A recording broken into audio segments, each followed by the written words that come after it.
కార్తీక మాసం అంతా చేసిన తర్వాత ఒత్తులు వదులుతాం కదా, అది 3:30 లోపు చేసేయాలని చెప్పారు. దానికోసం అని చెప్పి మార్నింగ్ 2కి లేచి ఇంకా ఫ్రెష్ అయ్యి దేవుడి దగ్గర అన్ని క్లీన్ చేసేసుకున్నాను. ఇంకా నైట్ డ్రెస్తో ఉండి దీపం పెట్టం కదా, శారీ వేసుకుందామని చెప్పి ఈసారి ఉప్పాడ పట్టు శారీలోని అంటే సెకండ్ క్వాలిటీ మాట, ఫస్ట్ క్వాలిటీ అయితే కాదు. ఎందుకంటే దీని ప్రైస్ 1200, ఆ ప్రైజ్కి నేను తీసుకున్నాను.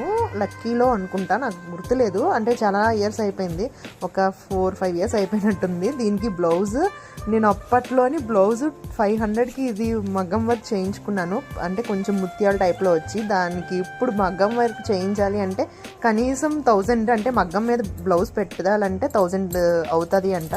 దీనికి మ్యాచింగ్ బ్యాంగిల్స్ కూడా ఉండాలి కదని చెప్పి బ్యాంగిల్స్ అవన్నీ తీసుకున్నాను. Normal ear rings, thread ear rings నేను చేసుకున్నవే ఇవి పెట్టుకుందామా లేకపోతే నార్మల్ పెట్టుకుందామా అనుకున్నాను. కాకపోతే నెక్స్ట్ సెట్కిను దీనికి సెట్ అవ్వదు కదా అని చెప్పేసి ఈ బుట్టలే వేసుకున్నాను. ఇక నెక్స్ట్ వీడియోలో నేను ఆ